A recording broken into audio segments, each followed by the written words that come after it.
মণিপুরের গ্রাউন্ড জিরোয়ে জি24 ঘন্টা সেখানকার পরিস্থিতি নিয়ে বিস্তারিত জানালেন আমাদের প্রতিনিধি সমিত সেনগুপ্ত। জি মিডিয়া দেশের মধ্যে প্রথম সংবাদ চ্যানেল যারা এখানে একবারে গ্রাউন্ড জিরো পর্যন্ত আমরা পৌঁছতে পেরেছি।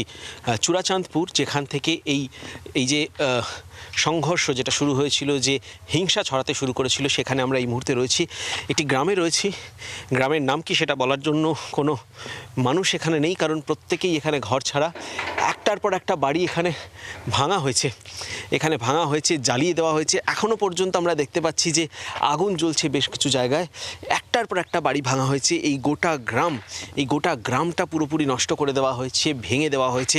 এখানে দুটি সম্প্রদায়ের মধ্যেই মূলত সংঘর্ষ, এবং যেখানে যে সম্প্রদায়ের একটু স্ট্রং জায়গায় রয়েছে, শক্ত জায়গায় রয়েছে, তারা অন্য সম্প্রদায়ের মানুষের ওপর এইভাবেই অত্যাচার করেছে। জি মিডিয়া প্রথম সংবাদ চ্যানেল দেশের যারা এই জায়গা পর্যন্ত পৌঁছেছে। বাড়ির থেকে স্কুটার ছিল, গাড়ি ছিল, সমস্ত কিন্তু টেনে হিঁচড়ে সেগুলোকে জ্বালিয়ে দেওয়া হয়েছে, লুটপাট করা হয়েছে। এখানে একটি দোকান রয়েছে, আমরা দেখতে পাচ্ছি যে বারে বারে বলা হচ্ছিল যে এখানে জ্বালানোর আগে লুটপাট চালানো হয়েছে। সেই ছবি আমরা দেখতে পাচ্ছি। এখানে বাড়ির থেকে খাট, আসবাব, সেগুলো পর্যন্ত এখান থেকে নিয়ে আসা হয়েছে। একটার পর একটা বাড়ি এখানে ভাঙা হয়েছে।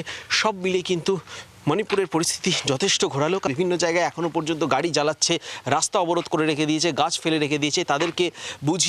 তাদেরকে এটা বোঝাতে পেরেছি যে সাংবাদিক হিসেবে এটা আমাদের কর্তব্য যে একেবারে গ্রাউন্ড জিরোতে এবং প্রত্যেকটা এলাকায় গিয়ে সেই ছবিটা তুলে ধরা, এক্স্যাক্ট কী হয়েছিল সেই ছবিটা তুলে ধরা। এবং সেই কারণেই কিন্তু আমরা এতদূর পর্যন্ত আসতে পেরেছি, তাদেরকে বোঝাতে পেরেছি। রীতিমতো প্রাণের বাজি নিয়েই এসেছি, কারণ এখনও পর্যন্ত বহু জায়গায় কিন্তু হিংসা ছড়িয়েই যাচ্ছে। যারা এই মানে আন্দোলনের নামে একটা সম্প্রদায় আরেকটা সম্প্রদায়ের উপরে যেভাবে হামলা চালাচ্ছে, এবং যেভাবে বাড়ি জ্বালানো, গ্রামের পর গ্রাম নষ্ট করে দেওয়া, ধ্বংস করে দেওয়া, এই জিনিস কিন্তু এখনও পর্যন্ত চলছে।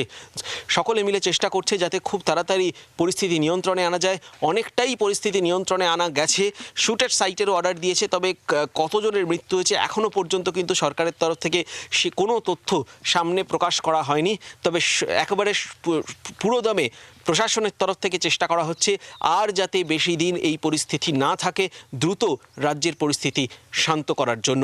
ক্যামেরায় অল্পন বোরার সঙ্গে সমিত সেনগুপ্ত, জি মিডিয়া, মণিপুর। বাংলার আওয়াজ, বাঙালির আবেগ, জি 24 ঘন্টা।